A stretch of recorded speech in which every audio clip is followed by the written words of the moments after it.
আজ রাতে মুহররমের 10 তারিখ তাহাজ্জুদে একটি দোয়া পড়ে যা চাইবেন সেটাই আল্লাহ তাআলা কবুল করে নেবেন।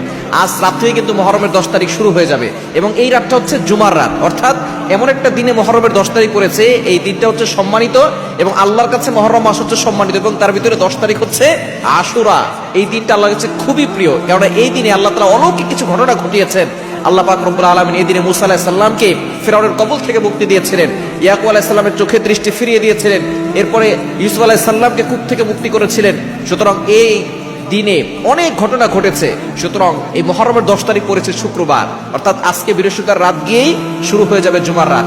আপনি এই রাতে তাহাজ্জুদ নামাজ মিস করবেন না, বিশেষ করে মা বোনরা যারা অনেকে আলহামদুলিল্লাহ নামাজ পড়া শুরু করেছেন, অনেকে আলহামদুলিল্লাহ নামাজ পড়েন, এ রাতে আপনি তাহাজ্জুদের নামাজ পড়বেন।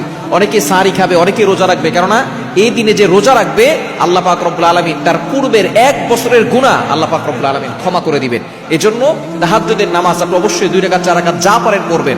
তাহাজ্জুদের নামাজে একটি দোয়া, যেই দোয়ার কথা আল্লাহ তাআলা নিজে পবিত্র কোরআনুল কারীমের ভিতরে কোট করে দিয়েছেন। তাহাজ্জুদের নামাজ পড়ে আপনি আল্লাহর কাছে দোয়া করবেন। এই দোয়াটা যদি আপনি করতে পারেন, আল্লাহ তাআলা দুনিয়াতেও আপনাকে সফল করবেন, আখিরাতেও আপনাকে সফল করবেন।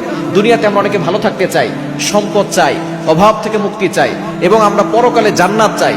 আপনি সবকিছু পাবেন যদি আপনি এই দোয়াটা করতে পারেন। আপনি এই রাতে তাহাজ্জুদের নামাজ মিস করবেন না। এই রাতটা খুবই গুরুত্বপূর্ণ রাত, কারণ জুমার রাত এমনি দোয়া কবুল হয়, আবার দেখা গিয়েছে এটা মুহররমের যে 10 তারিখ, সেই 10 তারিখ পড়ে গেছে, আশুরার দিন হয়ে গেছে। সুতরাং আপনি জুমার রাতে বেশি বেশি করে ইবাদত করার চেষ্টা করবেন এবং তাহাজ্জুদের নামাজ পড়ে আপনি আল্লাহর কাছে প্রথমে দুরূদ শরীফ পড়ে এই দোয়াটা পড়বেন। দোয়াটি হচ্ছে 2 নম্বর পারা 10 নম্বর পৃষ্ঠা 11 নম্বর লাইন, সূরা বাকারা 201 নম্বর আয়াত। রব্বানা আতিনা ফিদ দুনিয়া হাসানা ওয়া ফিল আখিরাতি হাসানা ওয়া কিনা আযাবান নার। এই দোয়াটা আপনি 11 বার পড়ে আপনি আল্লাহর কাছে যত দোয়া আছে, যত চাহিদা আছে, সবকিছু আল্লাহর কাছে বলবেন। আল্লাহ পাক রব্বুল আলামিন আপনার সকল চাহিদা পূরণ করবেন, আপনার সকল অভাব দূর করবেন, আপনার সকল কষ্ট আল্লাহ পাক রব্বুল আলামিন দূর করে দিবেন।